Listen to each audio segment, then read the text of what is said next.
ओम सच्चिदानंद रूपाय विष्णुत्पत्त्यादिहेतवे तापत्रय विनाशाय गोविंदाय नमो नमः। ओम कृष्णाय वासुदेवाय हरये परमात्मने प्रणतक्लेशनाशाय गोविंदाय नमो नमः। नमस्कार, स्वागत है आपका आचार्य वाणी में। मैं आचार्य डॉक्टर विक्रमादित्य आपके साथ हूँ और आज का विषय हमारा है कुंभ राशि वालों के लिए ग्रह नक्षत्रों के दृष्टिकोण से जो सितंबर का अंतिम भाग है क्या कुछ लेकर आ रहा है। देखिए, ज्योतिष को ना पौराणिक विधि के अनुसार समझने का हमको प्रयास करना चाहिए। ज्योतिष जो है कुंभ राशि वालों के लिए तो हम बताएंगे ही किस प्रकार का योग बनने वाला है। कुंभ राशि वालों के लिए सितंबर के अंतिम में ग्रह नक्षत्रों का जो परिवर्तन का योग है, सूर्य, केतु, बुध इत्यादि समस्त प्रकार से एक युति होकर एक आपकी राशि के अनुसार से यदि हम बात करें तो बहुत विशेष योग बनाते दिखाई दे रहे हैं। ये सारे के सारे अष्टम भाव में, अष्टम भाव जो बड़ा विचित्र भाव है, बंधन का भाव है, वहाँ विशेष प्रकार का योग बनता दिखाई दे रहा है जो कई प्रकार के योग आपकी राशि के अनुसार से बनाएगा। ऐसे में बहुत सारी चीज़ें और भी समझने की हैं। 24 तारीख को यदि हम बात करें, मंगलवार का अवसर, सप्तमी तिथि, मिथुन राशि में चंद्रमा का प्रवेश होने का योग बन रहा है और ये मिथुन राशि में चंद्रमा का प्रवेश आपकी विजय को लेकर आता दिखाई दे रहा है, विजय के योग बनाता दिखाई दे रहा है, कार्यों में सफलता का योग बनता दिखाई दे रहा है। कई बार हमने देखा होगा बहुत सारे लोग काम करते हैं और उसके बाद कोई लोग उनके बारे में बुरा सोच रहे होते हैं, अपने नुकसान करा बैठते हैं। कई बार हमारे मन में आता है कि सामने वाला जो कार्य कर रहा है उसके प्रति हीन भावना मन में उत्पन्न हो जाती है और बजाय उसका नुकसान होने के हमारे नुकसान बन जाते हैं। तो इसी प्रकार का योग आपकी राशि में बना हुआ है। जो आपके बारे में हीन भावना रखेगा इन 2-3 दिनों में वो अपना ही नुकसान कराएगा। तो आप अपनी चाल में मस्त होकर काम करने का प्रयास करें। अच्छे पॉजिटिव चेंजेस, थोड़ी सी नींद में खलल पड़ते हैं कि योग बन सकते हैं। ऐसे में ध्यान रखिएगा तो आप अपने सोते वक्त रात को अपने सिराने पानी रखने का प्रयास करें, नहीं तो मन थोड़ा सा भटकने के योग भी बनते दिखाई देंगे। आपकी राशि के अनुसार से ऐसे योग बन रहे हैं। सप्तमी का श्राद्ध इस दिन किया जाएगा। जिन दिवंगत आत्माओं की सप्तमी के दिन गमन हुआ है, शरीर पूरा हुआ है, निर्वाण हुआ है, तो उनके निमित्त श्राद्ध अवश्य करने का प्रयास करना चाहिए। यदि आप कहीं विदेश में बैठे हैं और बहुत सारी समस्याएं हैं तो चिंता ना करें, विवेकानंद योगाश्रम में सुंदर व्यवस्थाएं हैं। आप अपने दिवंगत आत्माओं के निमित्त जो भी ब्राह्मण भोजन इत्यादि, गायत्री का यज्ञ इत्यादि, तर्पण इत्यादि आप नाम गोत्र आश्रम में भेज सकते हैं और यहाँ पर सुंदर व्यवस्था उसकी भी की गई है आश्रम की तरफ से। 25 तारीख यदि हम बात करें तो उस दिन अष्टमी है, बुधवार का अवसर है। अष्टमी का श्राद्ध करने के लिए सुंदर तिथि है और ग्रह नक्षत्रों का प्रभाव यदि आपकी राशि के अनुसार से हमें समझाने का आपको प्रयास करें तो ये कहीं ना कहीं ग्रह योग जो है वो आपके अनुकूल बनते दिखाई दे रहे हैं। लेकिन शनि महाराज लगातार वक्र अवस्था में आपके लग्न में बैठे हुए हैं जो आपकी राशि के अनुसार से आपके लिए थोड़ा सा विचारों को नेगेटिव तरफ ले जाते दिखाई दे रहे हैं। विचारों को सीधे रास्ते पे चलने के बजाय उल्टे रास्ते चलते दिखाई दे रहे हैं। तो शनि का उपाय लगातार आपको करने की बहुत ज़रूरत है। तो ऐसे में शनि के निमित्त ओम प्रांग प्रींग प्रोंग से शनिश्चराय नमः इस मंत्र का लगातार जप करते रहे, वो आपके लिए अच्छा रहेगा। और कहीं ना कहीं ग्रह नक्षत्र आप अपने चाल में मस्त होकर काम करें। एक पुरानी कहावत है ना, हाथी चलत बाजार में जो श्वान भौंके हजार। तो लोग आपके लिए कुछ भी बोलते रहे, आप यदि ग्रह नक्षत्रों के दृष्टिकोण से समझें तो आप अपनी चाल में मस्त होकर काम करने का प्रयास करें। विजय आपके लिए बनने के योग अच्छे बनते दिखाई दे रहे हैं आपकी राशि के अनुसार से। तो आपके लिए आगे बढ़ने के रास्ते भी अच्छे बनते दिखाई दे रहे हैं। इसको आपको समझते हुए कार्य करने का प्रयास करना चाहिए। ग्रह नक्षत्र आपके लिए अनुकूल बनते दिखाई दे रहे हैं। 26 तारीख यदि हम बात करें, बृहस्पतिवार का अवसर, नवमी तिथि है। नवमी का श्राद्ध उस दिन किया जाएगा। इसके साथ साथ दिन दिवंगत आत्माओं की नवमी के दिन गमन हुआ उस दिन श्राद्ध तो रहेगा, लेकिन साथ साथ सौभाग्यवती स्त्री, हमारे परिवार में बहुत सारे लोग ऐसे हो सकते हैं, वो जो दूर के रिश्तेदार हो सकते हैं, पता नहीं उनके निमित्त कोई श्राद्ध कर रहा है नहीं कर रहा। सौभाग्यवती स्त्री जो भी गमन हुआ, और हर व्यक्ति को अपने 3 पीढ़ी तक अवश्य श्राद्ध करना चाहिए। हमारे यहाँ तो ऋषियों का तर्पण भी करने का नियम है। भीष्म का श्राद्ध भी, जब हम श्राद्ध कर्म करते हैं तो पंडित जी हमसे विशेष तौर पर श्राद्ध करवाते हैं, भीष्म का श्राद्ध भी कराते हैं। तो भीष्म के निमित्त भी श्राद्ध करने के शास्त्र में आज्ञा दी गई है। तो यहाँ कोई भी व्यक्ति किसी के निमित्त श्राद्ध कर सकता है। तो आप समझें, ये शास्त्र में इतनी सुंदर संस्कृति है कि यहाँ हर चीज़ को वैज्ञानिक, आध्यात्मिक, आदि भौतिक दृष्टिकोण से समझाने का प्रयास किया जाता है। और उसके बाद हम अपने संस्कृति प्रति कई लोग लांछन करने का प्रयास करते हैं। ग्रह नक्षत्र आपके अनुकूल चल रहे हैं, चिंता ना करें, मस्त होकर काम करने का प्रयास करें। जैसा हमने कहा ना, आगे बढ़िए। ग्रह नक्षत्र आपके पूरी तरह से सौभाग्य देने के लिए योग बना रहे हैं। अपने कर्म को करते चले। ग्रह नक्षत्र आपके अनुकूल दिखाई देते हैं। हाँ, शाम का समय थोड़ा भारी है।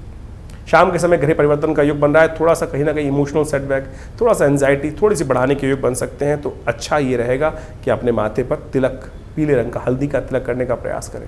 हो सके तो पीली चीज़ों का दान करें। थोड़ा सा देखिए, श्राद्ध चली रहे, चने की दाल थोड़ी भिगो दें, गौशाला में जाके अपने हाथ से खिला दीजिए।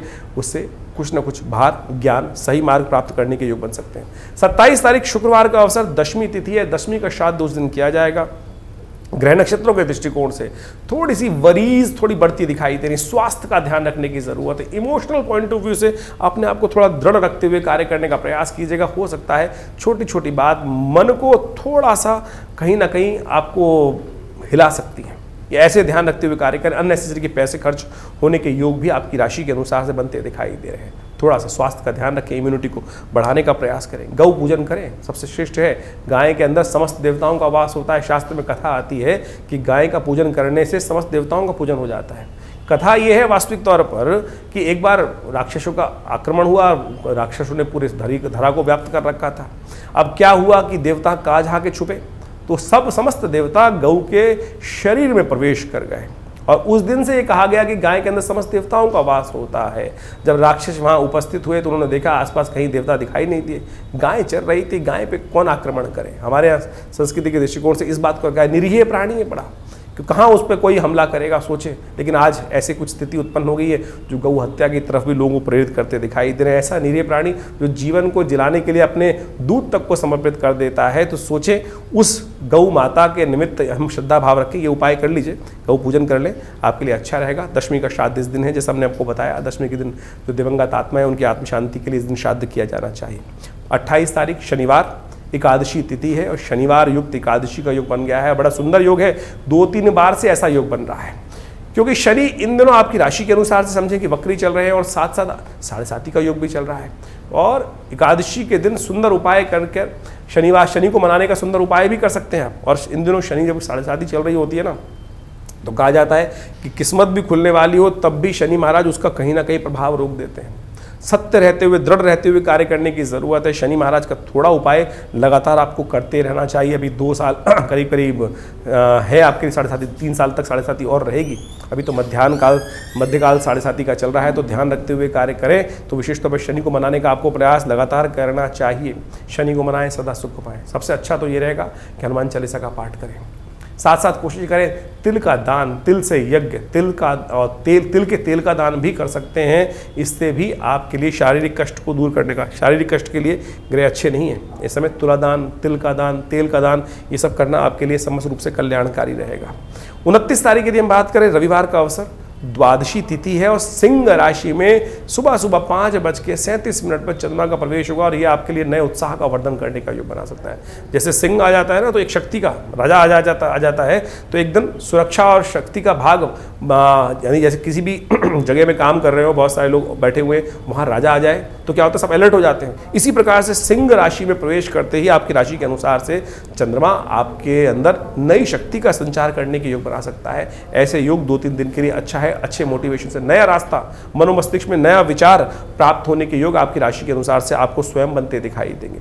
सन्यासियों के निमित्त श्राद्ध भी किया जाता है। द्वादशी का श्राद्ध रहेगा, जिनका द्वादशी का शरीर पूरा हुआ पितरों के निमित्त, उनके निमित्त श्राद्ध करने के लिए सबसे सुंदर तिथि है। साथ साथ सन्यासियों का, बहुत सारे परिवार में लोग सन्यास ले लेते हैं और सन्यास करके विरक्ति का भाव मन में उत्पन्न कर लेते हैं। तो ऐसे में उनके निमित्त कहा जाता है संसार से बंधन छूट जाता है, जीवित है। लेकिन ऐसे में सन्यासियों के निमित्त श्राद्ध करने, उनकी तिथि के दिन अवश्य उनका श्राद्ध कर लेना चाहिए। जो बहुत सारे पितृ दिवंगत ऐसे होंगे कि जिन्होंने कुछ किया ही नहीं जीवन में, और उनके निमित्त भी हमारा कर्तव्य है, तो उनके निमित्त अवश्य कुछ करने का हमको प्रयास करना चाहिए। अच्छा रहेगा। विशेष तौर पर रविवार का दिवस है, ये करने का प्रयास कीजिए, अच्छा रहेगा। 30 तारीख का दिन सोमवार का अवसर है, और सोमवार के दिन त्रयोदशी तिथि पड़ रही है, और साथ साथ सोम प्रदोष का योग बन गया है। शाम को प्रदोष के घूर्णन का सोम प्रदोष योग बन गया है। ग्रह नक्षत्र दृष्टिकोण से आपके लिए उत्साह के योग बना रहे हैं। आगे बढ़ने के लिए, नए विचारों को उत्पन्न करने के लिए नया रास्ता आपके मनोमस्तिष्क में दिखाई देता है। लेकिन शनि का ध्यान रखिएगा, शनि वक्री हैं, जिद्दी हैं, और इस वक्त आपके मन पर भी अपना प्रभाव डाल रहे हैं, आलस उत्पन्न कर सकते हैं। सही दिशा प्राप्त होने के बाद भी थोड़े पुरुषार्थ में कमी, क्योंकि शनि की दृष्टि आपके तृतीय भाव, पुरुषार्थ वाले भाव पर ही पड़ रही है, तो आपको आगे बढ़ने में वो रोकने का प्रयास कर सकते हैं। लेकिन मन बिल्कुल आश्वस्त है, सही दिशा में सोच रहा है, तो जिद को त्यागने का आपको प्रयास करना चाहिए। सोम प्रदोष है, भगवान शंकर का ध्यान करें, मन को और बल मिलेगा। भगवान शंकर का जल से, दूध से अभिषेक करने का प्रयास करें। त्र्यंबकम यामहे सुगंधिम पुष्टिवर्धनम, इस मंत्र का जप करें। त्रयोदशी के दिन जिन दिवंगत आत्माओं का पलायन हुआ, उनके निमित्त श्राद्ध भी इस दिन करें। और विवेकानंद योगाश्रम में जैसा कहा हमने, सुंदर व्यवस्था है इन सब चीज़ों की। आप आश्रम से जुड़ सकते हैं। गौशाला में ब्राह्मणों के निमित्त भोजन कराना हो, गौशाला में गौ के निमित्त ग्रास करना हो, उसकी सुंदर व्यवस्था आश्रम पे की गई है। आप सब उसके द्वारा अभी श्राद्ध के संबंध में समझें कि श्राद्ध क्या है। हमने आपको कार्यक्रम के आरंभ में बताया था कि श्राद्ध कैसे किया जाना चाहिए, श्राद्ध का विज्ञान भारतीय संस्कृति में कैसे समझाया गया है, उस सबको भी समझने के लिए सुंदर हम व्याख्या उपस्थित कर रहे हैं। तो जैसा भी आपने सुना, पूरा सिलसिलेवार तरीके से आपकी राशियों में किस प्रकार का योगायोग बनता दिखाई दे रहा है। इसके साथ साथ हमने आपको विशेष तौर पर बताया श्राद्ध के बारे में। श्राद्ध भारतीय संस्कृति का एक ऐसा विषय है जिसको कहा जाता है श्रद्धा का समर्पण। श्राद्ध का नाम ही श्रद्धा के समर्पण से बना है और भारतीय सनातन संस्कृति का एक ऐसा अद्भुत विभाग है कि जिसको हम समझ लेते हैं कि मृत्यु एक जीवन का अंत है। देखिए, मृत्यु एक जीवन का चक्र है, जन्म मृत्यु। इस संसार में न तो जन्म का चक्र कभी समाप्त होता है, ना मृत्यु का चक्र कभी समाप्त होता है। पुनरअपि जन्मम पुनरअपि मरणम शास्त्र में कहा गया है और आदि शंकराचार्य जी ने इसको प्रतिपादित भी किया है कि हम बार बार जन्म लेते हैं और बार बार मृत्यु को प्राप्त होते हैं। तो इसलिए ये जो हम सोच के आते हैं कि एक बीज को डाला, उसके बाद समाप्त हो गया बीज, उसके बाद जीवन की लीला समाप्त, उसके बाद कुछ नहीं, मृत्यु के बाद भी आगे बहुत कुछ है। पुनरअपि जन्मम, ये बात सैद्धांतिक तौर पर सत्य के रूप में शास्त्र में प्रतिपादित की गई है। श्राद्ध उसका वास्तविक तौर पर प्रमाण है। ज्योतिष उसका वास्तविक तौर पर प्रमाण है कि हम पुनर्जन्म में विश्वास करने वाले लोग वास्तविक तौर पर भारतीय संस्कृति का एक वैज्ञानिक स्वरूप है ज्योतिष। ज्योतिष के अंदर हम जब दशाओं को निकालते हैं, गतरक्ष सर्वक्ष इत्यादि नक्षत्र की कैलकुलेशन करते हैं, तो उसके अंदर भुक्त भोग्य की व्यवस्था आती है कि कितनी दशा, कौन सी दशा नक्षत्र के किस अंश पे आपका जन्म हुआ है, किस वेला में आपका जन्म हुआ है, उसके अनुसार से उस नक्षत्र के अनुसार से कौन सी दशा में आपका जन्म हुआ, कितना भुक्त हो चुका था, कितना भोग्य बाकी है। यानी हम जब आप अपनी विंशोत्तरी दशा को देखेंगे अपनी जन्मपत्री के अंदर, तो वहाँ लिखा होता है जैसे किसी की दशा में कौन सी दशा में जन्म हुआ, तो कितना आप पूर्व जन्म में भोग चुके हैं और उसकी बैलेंस दशा जो है वो इस जन्म में आपको भोगने को मिलने वाली है। तो उसके हिसाब से पूरा यानी गतरक्ष सर्वक्ष निकालकर आप सही समझ सकते हैं कि ये जीवन बार बार प्राप्त होने वाला है। तो उसी प्रकार से और पुनर्जन्म जो है वो इतनी जल्दी होता नहीं है, हमारे यहाँ शास्त्र में कहा गया है। बहुत सारे लोग भ्रांति के रूप में इस कथाओं को सुना देते हैं कि व्यक्ति की मृत्यु हुई, जीवन समाप्त हुआ और कुछ ही दिनों में उसका पुनर्जन्म प्राप्त हो गया। लेकिन शास्त्र प्रतिपादित करता है कि हर व्यक्ति को अपने, देखो 1 वर्ष तक तो आपको प्रेत योनि में ही रहना है जीवन समाप्त होने के बाद। जब तक आपकी उन्मासिक श्राद्ध पूरे नहीं हो जाएंगे, यानी 1 वर्ष तक, 1 वर्ष के बाद ही व्यक्ति प्रेत योनि से निकलकर पितृ योनि में जाता है। तो उस 1 वर्ष के अंदर तो प्रेत योनि होनी है, तो इतनी जल्दी पुनर्जन्म होना ही नहीं है। तो इस बात को हम समझें कि श्राद्ध किनको करना है किनको नहीं करना, ये तो भेद हो ही नहीं सकता। क्या स्त्री, क्या पुरुष, क्या छोटा, क्या बड़ा, हर कोई अपने दिवंगत आत्माओं की आत्म शांति के लिए श्राद्ध कर सकता है। जब हम श्राद्ध करते हैं तो वे देवताओं का श्राद्ध करते हैं, ऋषियों का श्राद्ध करते हैं। सप्त ऋषियों का श्राद्ध के साथ साथ हम ब्रह्मा विष्णु महेश इत्यादि समस्त ऋषिगण का भी श्राद्ध करते हैं, अवतर्पण इत्यादि करते हैं ना साथ में। तो इस बात को समझे, कोई भी किसी के निमित्त श्राद्ध कर सकता है। तो श्राद्ध इत्यादि श्रद्धा का समर्पण तो कहीं भी किया जा सकता है ना। तो आज बहुत सारे लोग कहते हैं कि भाई बड़े भाई कर लेंगे, छोटे भाई नहीं करेंगे, भाई कर लेंगे, स्त्रियां बहनें नहीं कर सकती। अरे कोई भी कर सकता है। राम की जब भगवान रामायण के अंदर इस कथा को बड़ी सुंदर तरीके से कहा गया है कि भगवान राम जब गया पहुँचे और उन्होंने उस श्राद्ध कर्म करने के लिए लक्ष्मण जी को हाट भेजा, दुकान में भेजा कि सामान लेके आओ, कि व्यवस्था करो, श्राद्ध करना है। और जब वो नहीं पहुँच पाए समय से, तो भगवान राम स्वयं लक्ष्मण जी को देखने गए, तब तक श्राद्ध का मुहूर्त ना निकल जाए, भगवती ने स्वयं वो श्राद्ध कर्म पितरों के निमित्त किया। तो जब सीता जी कर सकती हैं श्राद्ध स्त्री होते हुए, तो आप ये किस बात भ्रांति में बसे हुए हैं कि नहीं केवल पुरुष ही श्राद्ध कर सकते। शास्त्र, भारतीय संस्कृति स्त्री पुरुष में कोई भेद नहीं मानता है। ये बात हमको अच्छे से समझ लेनी चाहिए। कुछ लोगों ने इनको अनेक प्रकार से उपस्थित करने का प्रयास किया, वो मति भ्रम हो सकता है, व्यक्तियों के ज्ञान के ऊपर समस्या हो सकता है। लेकिन जो मैं कथा में आपके समक्ष उपस्थित कर रहा था कि भगवान राम की अनुपस्थिति में भगवती सीता ने स्वयं पितृ इत्यादि यानी दशरथ इत्यादि जी का श्राद्ध करने के लिए गया में सुंदर व्यवस्था बनाई।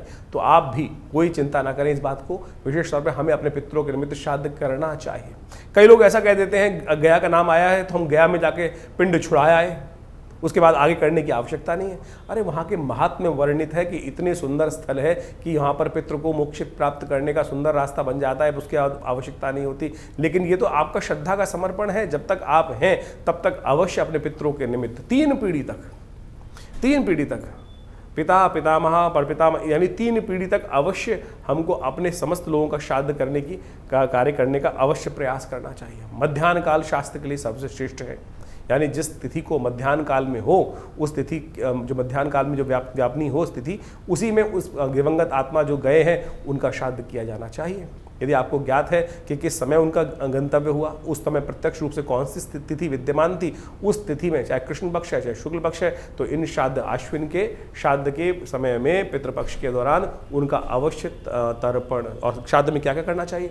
वैसे तो विधान बहुत लंबा चौड़ा है, जितना आप कर सकते हैं। गायत्री जप अवश्य करें, तर्पण अवश्य करें, पिंडदान अवश्य करने का प्रयास करें, तर्पण इत्यादि के साथ साथ गायत्री का जप कर सकते हैं, गायत्री का यज्ञ कर सकते हैं, ब्राह्मणों को भोजन करा सकते हैं, गऊ के घास निकाल सकते हैं, चींटी, भिक्षुक, कौआ, काग इत्यादि के लिए अवश्य कुछ भोज्य पदार्थ, श्वान के लिए भोज्य पदार्थ अवश्य निकालने का, ये बलि अवश्य करने का प्रयास करना चाहिए। ये शास्त्र में विधात वर्णित है, तो अवश्य हमें सबको जितना हो सके, कोई ब्राह्मण नहीं मिल रहा है, ब्राह्मण मिल जाए तो बहुत अच्छी बात है, नहीं तो गऊ के निमित्त एक प्लेट में खाना लगाया, भोजन किया, उनका तर्पण करते हुए साथ साथ उनको समर्पित करने का प्रयास करें।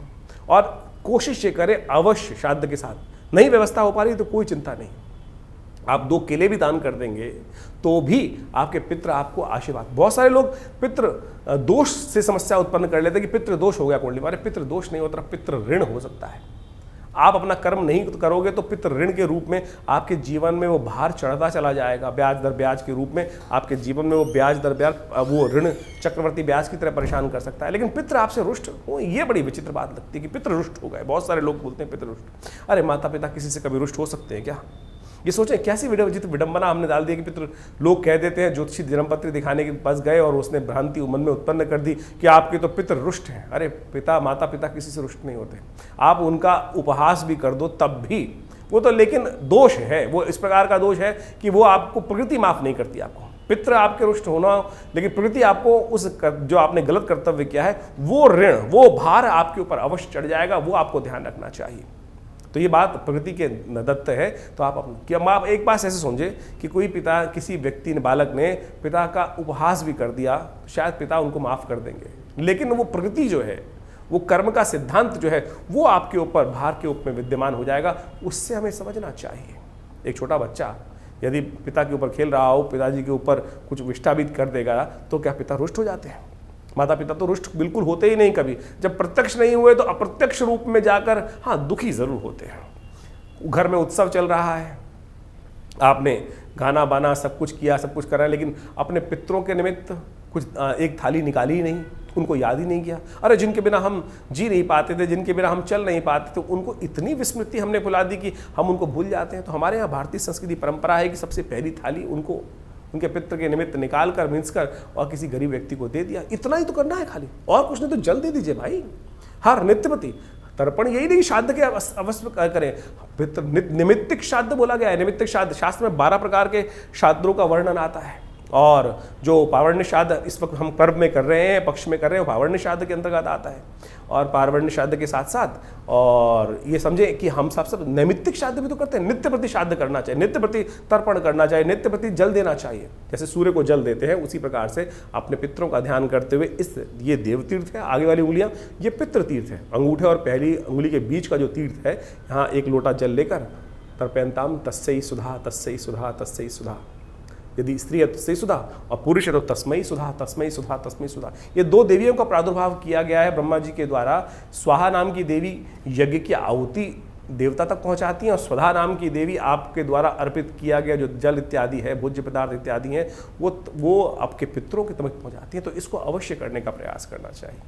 हमने विवेकानंद योगाश्रम में एक विशेष व्यवस्था करी है कि इन पितृपक्ष के दौरान में यदि आप घर में किसी कारण से नहीं कर पा रहे हैं या कर पा रहे हैं, पूरी विधि नहीं हो पा रही है, गायत्री यज्ञ नहीं हो पा रहा है, तो हम आश्रम से संपर्क साध सकते हैं। आश्रम में पूर्ण व्यवस्था है, पूरा दिन यज्ञ की सुंदर व्यवस्था रहती है। नित्य प्रति 8 घंटे यज्ञ किया जाता है। तो अपने पितरों के निमित्त गायत्री का यज्ञ, तर्पण, ब्राह्मण भोजन इत्यादि समस्त प्रकार से करने की व्यवस्था रहेगी। आप अपने यदि किसी कारण से नहीं हो पा रहा है तो विवेकानंद योगाश्रम से फोन संपर्क साध कर आप अपने समस्त पितरों के निमित्त तर्पण इत्यादि, ब्राह्मण भोजन इत्यादि, गायत्री यज्ञ इत्यादि की सुंदर व्यवस्था, गौ ग्रास की सुंदर व्यवस्था करने के लिए सुंदर आश्रम संपर्क साध सकते हैं। आश्रम में गौशाला भी है, सब कुछ व्यवस्था पूर्ण विधि के साथ की जाएगी।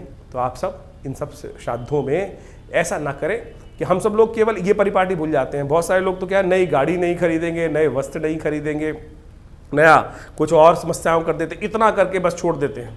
अरे ये सब तो बहुत भौतिक चीज़ें हैं। मुझे बताइए, आपके नए वस्त्र खरीदने से आपके पितृ रुष्ट होंगे या आप प्रसन्न होंगे? आपके पिता माता पिता आपकी तरक्की को देखकर, आपकी नई गाड़ी को देखकर अरे प्रसन्न ही होंगे भाई। ये कहाँ से व्यवस्था चल गई कि केवल गाड़ी नहीं खरीदना, चाँद चल रहे हैं गाड़ी नहीं खरीदेंगे, और फिर नई जनरेशन आती है उनको आप समझा नहीं पाते हैं। तो समझे, ये चीज़ नहीं है वासना युक्त जीवन। हमको ये बात ध्यान रखनी है कि वासना युक्त जीवन में नहीं, संयमित जीवन जीते हुए, उनको भी याद, उनका श्रद्धा का समर्पण करते हुए हम अपनी आपके सुंदर सौंदर्य जीवन से, आपके आगे बढ़ते हुए जीवन को देखकर आपके प्रति कतई आपसे अप्रसन्न नहीं हो सकते, दुखी नहीं हो सकते। इन सब भ्रांतियों को हटाने का प्रयास करें। आप नए वस्त्र घर में लाएंगे तो अपने पिता के निमित्त भी कुछ लेके आइए ना। हमारे एक मिलने वाले थे, उनकी मृत्यु हो गई और उन्होंने स्वयं आके कहा कि वो जब चले गए तो पंडित जी के लिए कपड़े लाने थे उनको, तर्पण उनकी श्राद्ध कर्म के दिन, तो वो जो स्त्री थी थोड़ी हल्की क्वालिटी के कपड़े ले आई। जब वो पंडित जी को दे रही थी तो उसके बाद ऐसा हुआ कि वो दिवंगत आत्मा ने आकर स्वयं बोला, क्या मैं इतना पैसा समृद्धि छोड़ के गया था, क्या मेरे निमित्त तुम अच्छे वस्त्र भी दान नहीं कर सकते? यही ऐसी ही कथा रामायण में मिलती है।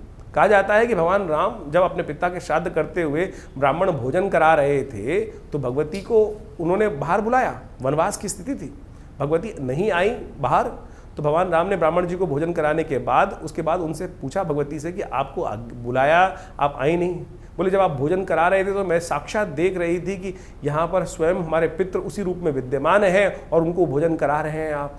तो मैं उनको इस अपनी सन्यासी अवस्था में बाहर आकर, सन्यासी वल्कल वस्त्र धारण करे हुए इस अवस्था में आकर उनको दुखी नहीं करना चाहती थी। तो सोचे, ये साक्षात इतनी सुंदर कथा शास्त्र में वर्णित है कि हम जो ब्राह्मण को भोजन करा रहे हैं वो साक्षात वही है कि पितृ हमारे घर आकर उसको ग्रहण कर रहे हैं। ये है श्रद्धा का समर्पण। आप ये सोच के बैठे ब्राह्मण भोजन करा रहे, टाइम बार बार देखे जा रहे हैं, कब जाएंगे पंडित जी, कब कितना खाएंगे, कितनी रोटी खाएंगे, ये स्थिति मन में ना रखें। श्रद्धा का समर्पण पूर्ण श्रद्धा के साथ सोचें। आपकी जब पितृ ऋण चढ़ता है ना, जब नहीं आप निवृत्त होते हैं तो कितना भार, जीवन में चलते चलते व्यवसाय में कष्ट, कुछ ना कुछ चलते हुए गलती हुई गाड़ी रुक जाती है, अनेक प्रकार की जो समस्याएं जीवन में उत्पन्न हो जाती है, समझ में ना आ रहा हो तो कहीं ना कहीं सोचना, क्या अपने पितृ ऋण से निवृत्ति का मार्ग सोचा है? ये श्राद्ध जो है, ये वर्ष में जो 16 दिन का दिन आते हैं, ये इसीलिए है कि अपने पितरों को याद रखो। वैसे तो नित्य प्रति करना चाहिए। तो आप इस विज्ञान को, इस अध्याय को सही रूप से समझने का प्रयास करें। हमारा इस चैनल के माध्यम से इन सब विज्ञानों को आपके समक्ष उपस्थित करने का ही एक प्रयास है। और विवेकानंद योगाश्रम इन समस्त कर्मों में आपके साथ रहता है। भी आने वाले दिनों में बड़े विशेष तौर पर नवरात्र आने वाले हैं और नवरात्रों में भी बहुत विशाल यज्ञ माँ भगवती के सानिध्य में वहाँ रहेगा, उसमें भी आप जुड़िएगा। धन्यवाद, नमस्कार।